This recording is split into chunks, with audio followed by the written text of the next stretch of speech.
एक ऐसी कहानी जो सुनते ही रूह कांप उठे, जहाँ प्यार था, भरोसा था और फिर एक ऐसा मोड़ आया कि सब कुछ खत्म हो गया। 7 भाई और एक बहन जो अपने भाइयों की जान थी, जिनकी हर सुबह उसकी मुस्कान से शुरू होती थी। लेकिन एक दिन एक खून का धब्बा सब कुछ बदल देता है। क्या वाकई खून के एक धब्बे से टूट सकता है रिश्तों का इतना मजबूत बंधन? क्या मासूमियत का कोई मोल नहीं होता? या फिर जब अंधविश्वास हावी हो जाए तब खून से भी गहरे रिश्ते मिट्टी में मिल जाते हैं? ये सिर्फ एक कहानी नहीं, ये सवाल है उस समाज से जो हर बार सच्चाई को नजरअंदाज कर देता है। आगे क्या हुआ, कैसे हुआ, आपके रोंगटे खड़े हो जाएंगे जब आप जानेंगे उस एक मासूम बहन का दर्द। कहानी शुरू होती है, लेकिन अंत वो है जिसे सुनकर आप शायद आंसू को रोक नहीं पाएंगे। एक गांव था जहां सब भी हिंदू थे। वहां पर 7 भाई और उनकी एक बहन बड़े प्यार व मोहब्बत से रहा करते थे। उनके माँ बाप दुनिया में नहीं थे। भाई अपनी बहन से बहुत मोहब्बत करते थे। 7 भाई सुबह सवेरे ही काम के लिए निकल जाते थे और उनकी छोटी बहन घर का कामकाज करके सबके लिए खाना पकाती थी। 7 भाई रोजाना शिकार पर जाते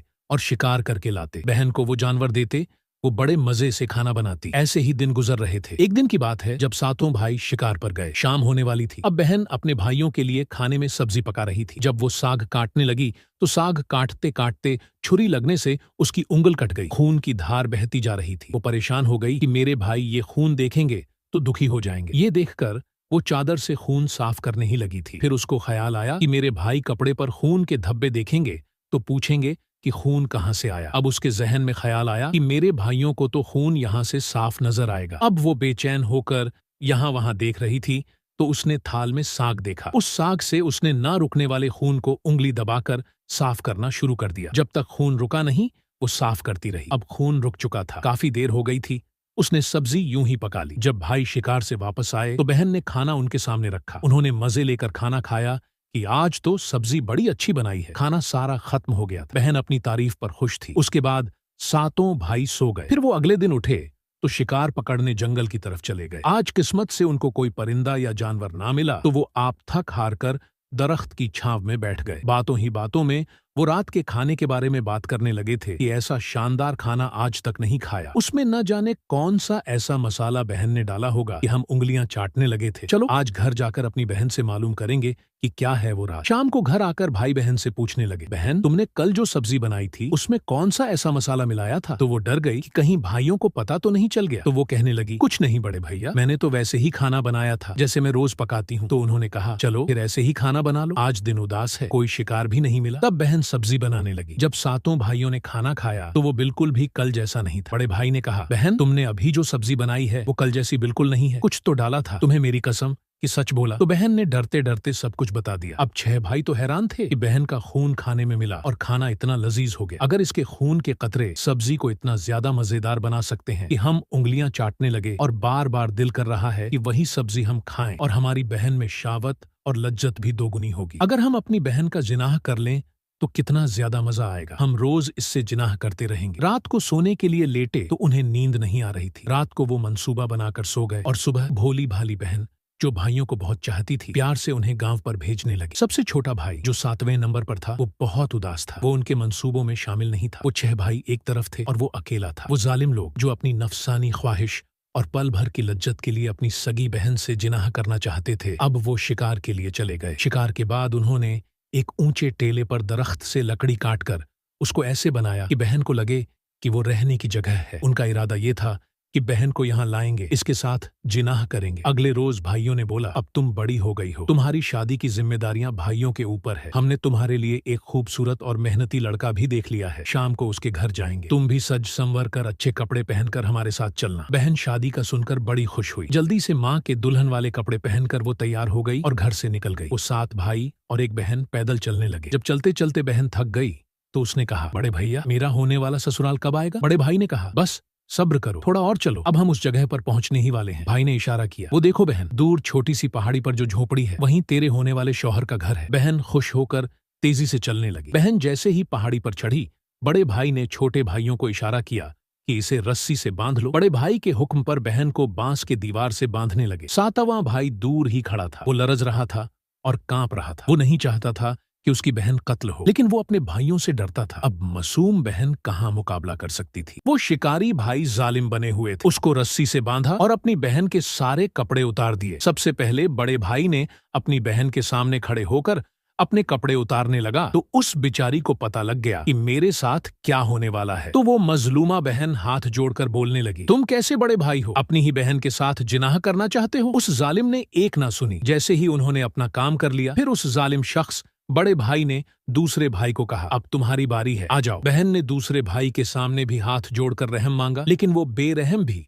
जिस्म का भूखा था। वो बेचारी मजलूमा बोली, जो करना है कर लो, लेकिन मुझे इंसाफ देने वाला मेरा रब मौजूद है। दूसरे भाई ने भी अपना काम कर लिया। अब तीसरे भाई ने भी अपनी प्यास बुझाई। इसी तरह बाकी 3 भाइयों ने भी अपनी बहन से जिनाह किया। अब बारी थी 7वें भाई की। उसको भी कहा कि आ जाओ, अगर तूने इसके साथ जिनाह न किया तो तेरा भी इसी तरह का सलूक करेंगे और तुझे भी नहीं छोड़ेंगे। इसके साथ जिनाह करो, नहीं तो अगली बारी तेरी होगी। वो जानते थे कि बहन इस भाई को बहुत पसंद करती है। फिर उस बहन ने अल्लाह से दुआ की कि मुझे मौत आ जाए। फिर वो उसी वक्त मर गई। उसके कत्ल पर आसमान भी रो रहा था। फिर सब भाइयों ने सोचा, इसे दफनाने से तो बेहतर है इसको हम पकाकर खा जाते हैं। वैसे भी इसके खून में बहुत लज्जत थी, और जब हम इसका जिनाह किया उसमें भी बड़ी लज्जत आई। अब जब इसे खाएंगे हुए हुए बड़ा मजा आएगा। फिर बड़े भाई ने बहन को उतारकर उसके जिस्म की बोतियां की और छोटे भाई से कहा, जाओ जंगल से लकड़ियां और पानी लाओ। वो बहुत दुखी था। उसने पानी लिया और कुछ मछली और केकड़े पकड़कर वापस आया तो आग जलाई गई और गोश्त बनाया गया। वो भाई अपनी बहन के गोश्त के हिस्से बना रहे थे। वो बेचारा उसे देख रहा था कि कैसे भाई हैं, कि पहले अपनी प्यारी सी मासूम सी बहन से गलत काम किया, फिर भी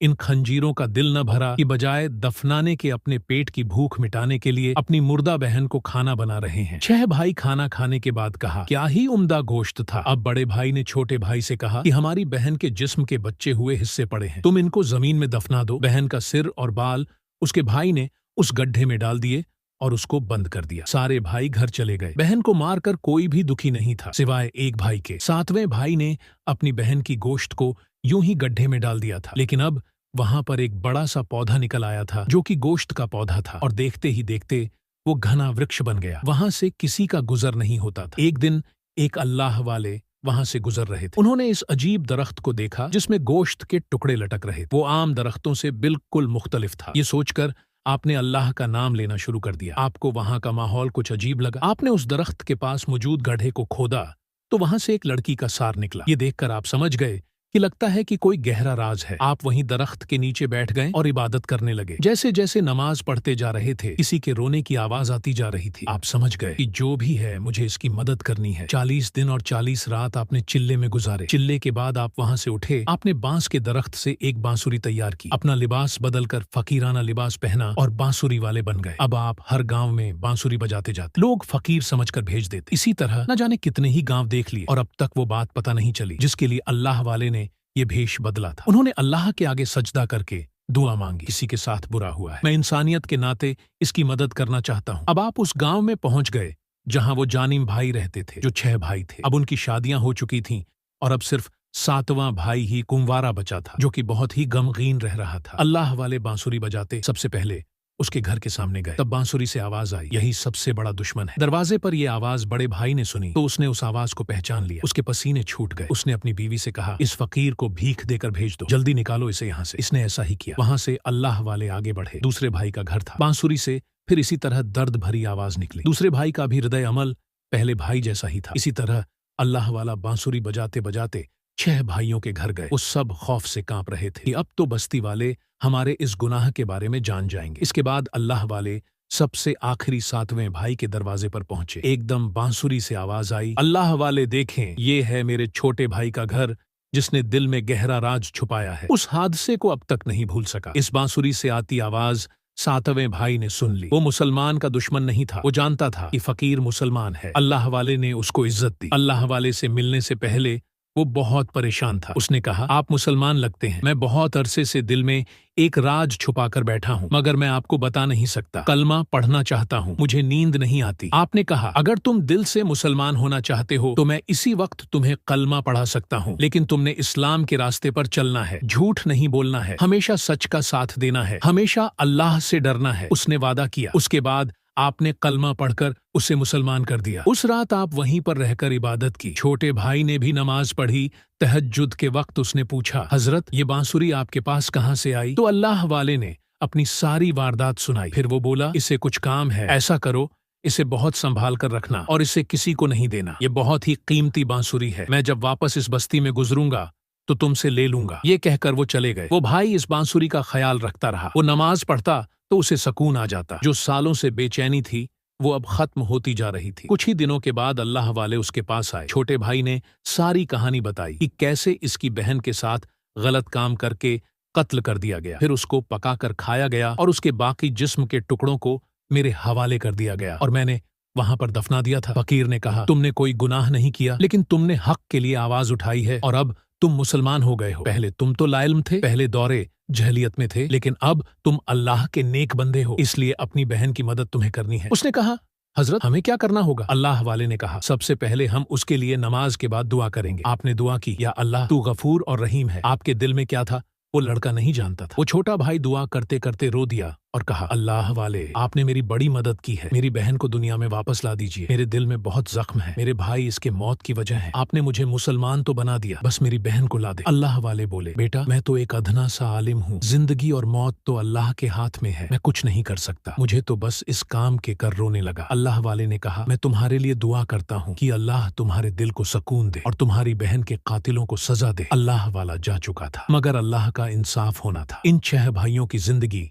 मजहब से भर गई। जो गुनाह उन्होंने किया था उसकी सजा उन्हें दुनिया में ही मिलना शुरू हो गई। लिए चुना गया है। वो ये बात सुनकर बिलख बिलख कर रोने लगा। अल्लाह वाले ने कहा, मैं तुम्हारे लिए दुआ करता हूँ कि अल्लाह तुम्हारे दिल को सुकून दे और तुम्हारी बहन के कातिलों को सजा दे। अल्लाह वाला जा चुका था, मगर अल्लाह का इंसाफ होना था। इन 6 भाइयों की जिंदगी मजहब से भर गई। जो गुनाह उन्होंने किया था उसकी सजा उन्हें दुनिया में ही मिलना शुरू हो गई।